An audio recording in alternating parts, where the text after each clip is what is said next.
What's up, Money Bros? Today we're diving into something absolutely wild that's happening in America right now, and honestly, it's going to blow your mind. We're talking about how you might need $250,000 a year just to feel middle class. And even then, you might still be checking your bank account before buying coffee. I know, it sounds completely insane, but stick with me because this gets even crazier. And more importantly, I'm going to show you exactly how to win at this ridiculous game called modern finance. So buckle up, grab your favorite beverage, and let's talk about money in a way that actually makes sense. Let me start with something that probably made you do a double take when you read the title. Apparently, earning $80,000 a year is now considered middle class, which, if you live in any major city, probably made you laugh out loud or cry into your instant ramen. Data is showing us that you really need $100,000 to feel well comfortable. Let me explain. But first, here's where it gets absolutely bonkers. Some studies are suggesting that to actually feel like you're living a comfortable middle class lifestyle in certain parts of America today, you might need somewhere close to $250,000 a year. 250,000. That's not rich person money in the traditional sense. That's just trying to have a house, maybe take a vacation once a year, and not have a panic attack every time your car makes a weird noise. And before you think this is just about living in places like San Francisco or New York, where a shoebox apartment costs more than a mansion in other states, this is becoming true in more and more places across the country. The cost of everything from housing to healthcare to just putting food on the table has gone absolutely bananas. And it's creating this weird reality where people who should theoretically be comfortable are actually stressed out of their minds about money.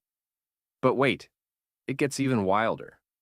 About 40% of people earning over $300,000 a year still say they live paycheck to paycheck.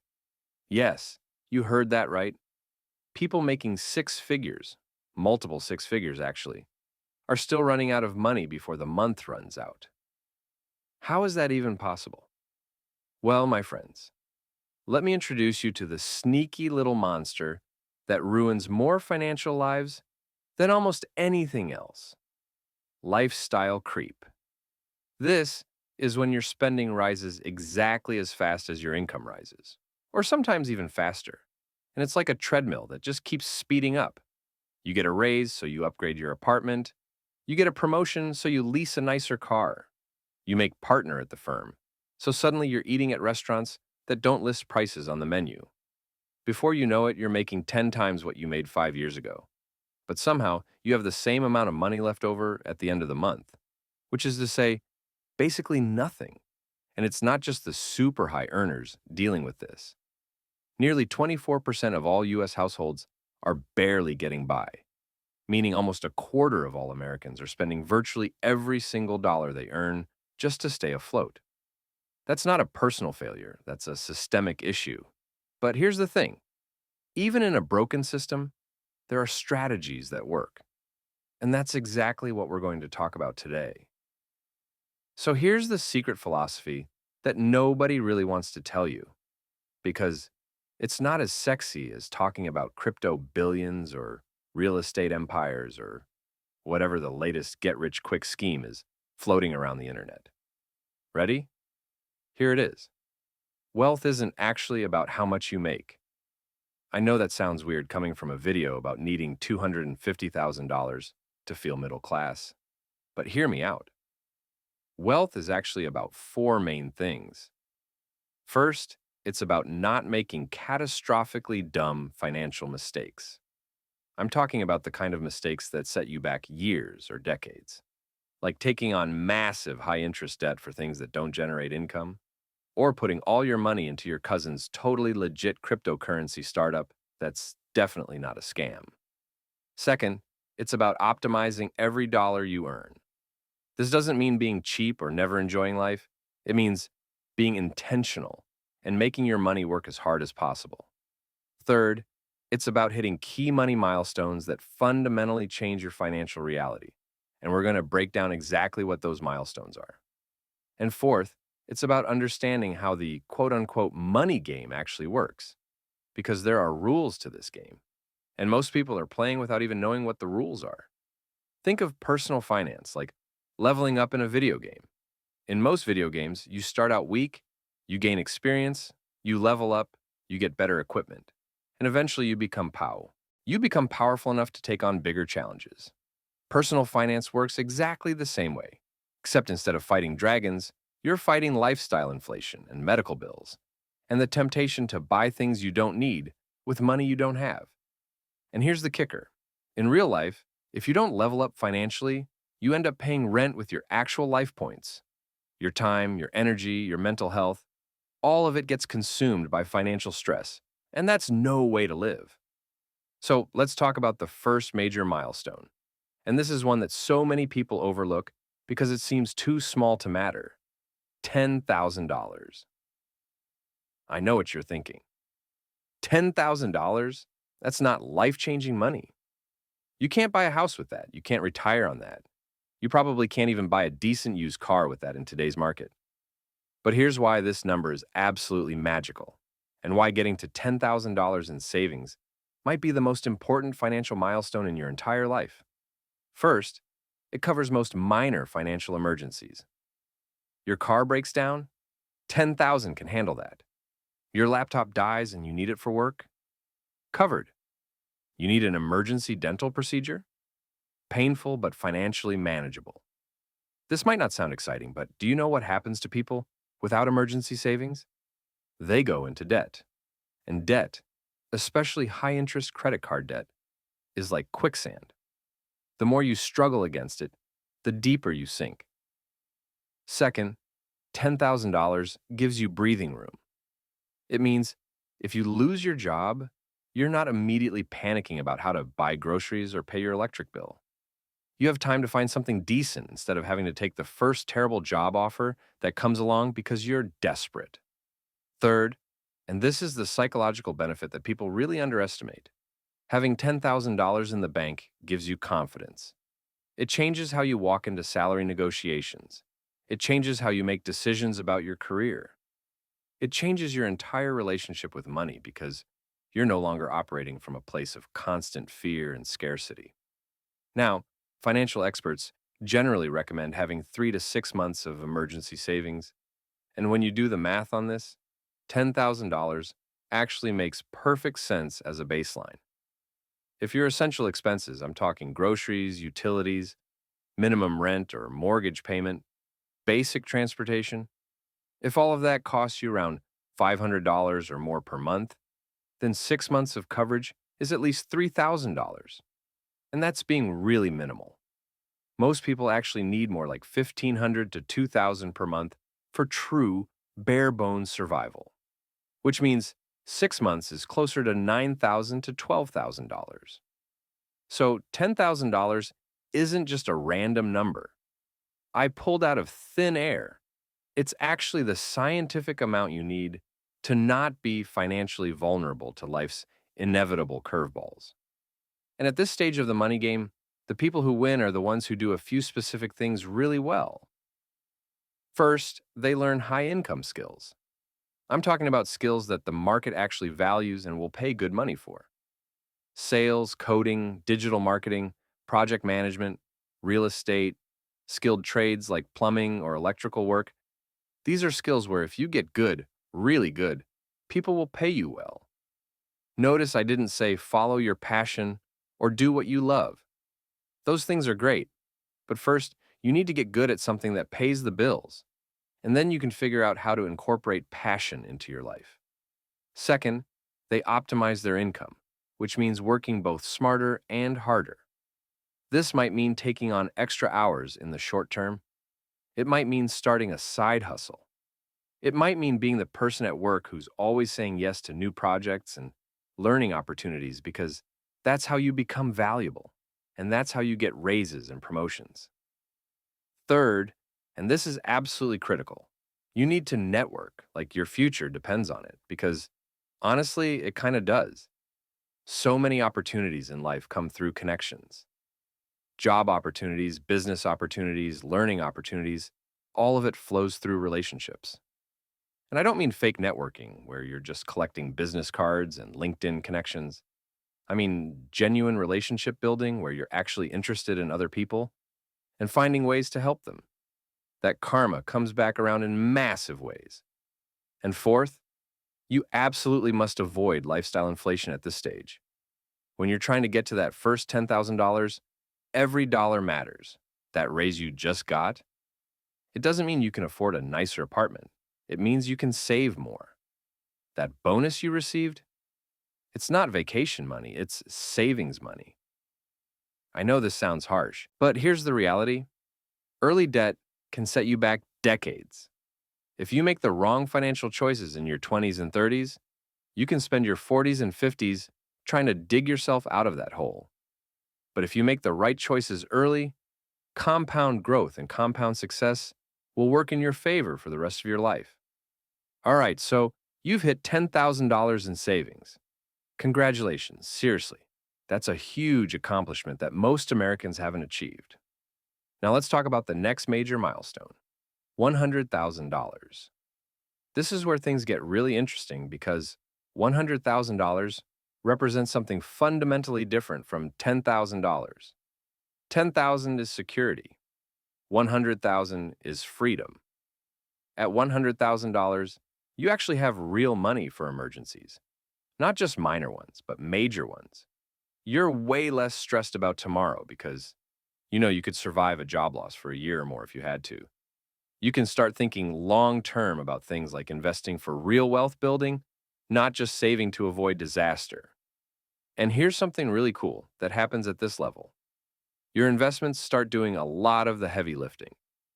This is when compound growth really starts to accelerate. It's like a snowball rolling downhill. At first, it's small and moves slowly, but as it picks up more snow, it gets bigger and starts moving faster. And eventually, it's this massive force that's almost unstoppable. Let me give you some quick math magic that demonstrates this beautifully. Going from $100,000 to $200,000 takes about 5 years with consistent investing and normal market returns. But then going from 200,000 to 300,000 takes only about 3.7 years. Then 300,000 to 400,000 takes about 3 years. And way up at the top, going from 900,000 to $1 million takes only about 1.3 years. Each 100,000 increment happens faster than the last one because your money is making money, and then that money's making money, and it compounds on itself in this beautiful exponential curve. This is why they say time in the market beats timing the market. The earlier you start investing, even with small amounts, the more time compound growth has to work its magic. So how do you actually go from $100,000 to $1 million? Let's talk about the advanced strategies. First, invest consistently. This means setting up automatic investments, dollar cost averaging, not trying to time the market or wait for the perfect moment. The perfect moment is now, and then the next perfect moment is next month, and the month after that. Just keep putting money in, regardless of whether the market is up or down.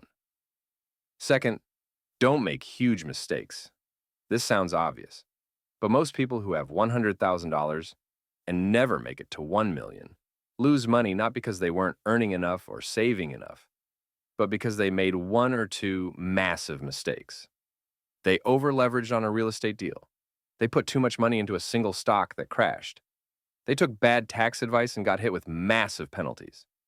Between $100,000 and $900,000, your main job is to not screw up spectacularly. Be boring with your money. Third, keep growing your income. Yes, investing is important, but earning more money is still the most powerful wealth-building tool you have. A 10% return on $100,000 is $10,000, which is great. But a $10,000 raise is also $10,000. And you can get that every single year if you keep developing your skills and advancing your career. Fourth, understand taxes and hire a professional. Once you start having real money and real investments, taxes become incredibly important. A good CPA or tax strategist can save you thousands or tens of thousands of dollars every single year. This isn't an expense. It's an investment that pays for itself many times over. And fifth, be patient. If you have $100,000 saved and you add just $2,000 per month, which is $24,000 per year, you could hit $1 million in about 15 years with average market returns. That might sound like a long time, but it's going to pass anyway. The question is whether you'll be a millionaire at the end of those 15 years or whether you'll still be struggling. Now, let's talk about something that most finance videos completely ignore, but that impacts every single person watching this: food costs. You know what nobody wants to talk about, but everybody deals with? The absolutely insane amount of money we spend on groceries and food. The average household spends around $500 a month on groceries. That's over $6,000 a year just on food you cook at home. And that doesn't even include restaurants or takeout or coffee shops or any of that. $6,000 a year. And here's what makes this even more painful. About a third of all the food we buy gets wasted. Think about that. A third. That means of the $6,000 the average household spends on groceries, about $1,800 worth of food just goes straight into the trash.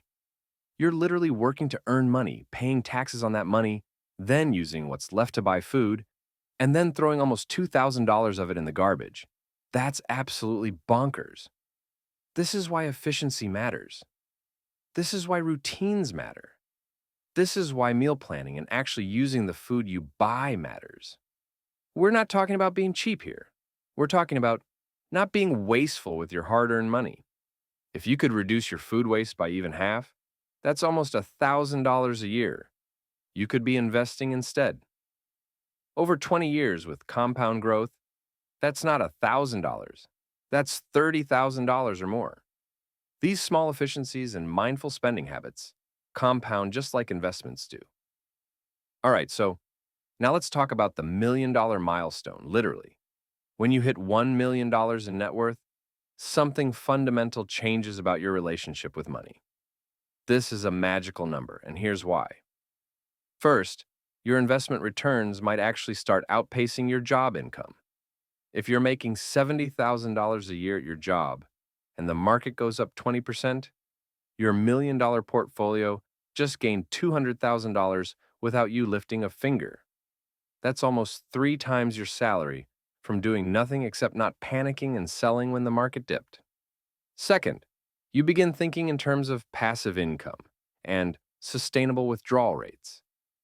There's a rough rule of thumb in the financial independence community that says you can safely withdraw about 4% of your portfolio per year without running out of money.